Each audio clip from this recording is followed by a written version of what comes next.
Napapansin ka ba? Ang dami mong views, ang dami mong story viewers, ang dami mong reels reach. Pero, konti ang comments, konti ang reactions, tahimik ang audience. At minsan, napapatanong ka, may value ba talaga ang content ko? May nakikinig ba talaga? Ito ang katotohanan. Hindi lahat ng nanonood nagko-comment. At hindi ibig sabihin, tahimik sila, wala silang pakialam. Una, 90% ng audience tahimik lang. Sa digital world, may tinatawag na silent majority. Sila yung araw-araw nanonood, consistent nagbo-view ng stories, updated sa post mo. Pero hindi nagla-like, hindi nagko-comment, hindi nagme-message. Hindi dahil ayaw nila, kundi dahil hindi sila expressive online. May mga taong consumer lang, hindi engager. Pangalawa, may mga taong natutulungan mo pero hindi nagpaparamdam. Hindi lahat ng tinatamaan ng message mo magko-comment ng grabe, salamat. Minsan tahimik lang sila pero ini-apply nila yung natutunan nila. Minsan hindi sila nagre-react pero inaabangan nila next post mo. At minsan malalaman mo na lang years later, may lalapit sa iyo at sasabihin, matagal na kitang pinapanood, malaki ang naitulong mo sa akin. Doon mo marirealize, hindi pala nasayang ang mga post mo.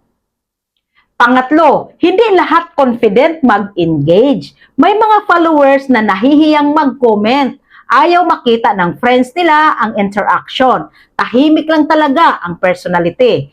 Pero loyal sila. At minsan, sila pa ang pinakaseryoso mong audience. Pang-apat, engagement is not equal to impact. Minsan mataas ang comments pero mababaw ang impact. Minsan mababa ang comments pero malalim ang epekto. Hindi porket 5 lang ang nagko-comment, 5 lang ang tinamaan. Maaaring 500 ang natamaan pero 5 lang ang nagsalita. Huwag mong sukatin ang halaga mo sa dami ng emoji. Pang-5, ang role mo ay magtanim, hindi magbilang agad ng ani. Ang content creation parang pagtatanim. Hindi mo agad makikita ang bunga.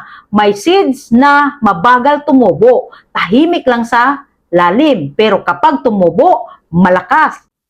Kung titigil ka dahil tahimik ang audience, baka bago pa mag-boom ang epekto mo, umalis ka na. Better ask yourself, nagpo-post ba ako para sa validation o para sa mission? Kung validation ang hanap mo, madi-discourage ka sa silence. Pero kung mission ang dahilan mo, magpapatuloy ka kahit tahimik ang paligid.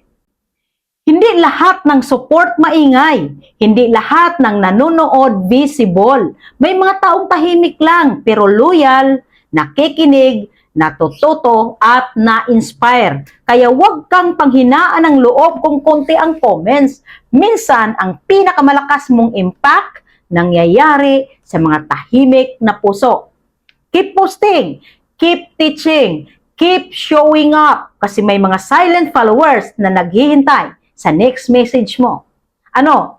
Tuloy na ba o titigil na? Paki-comment, like, follow, and share.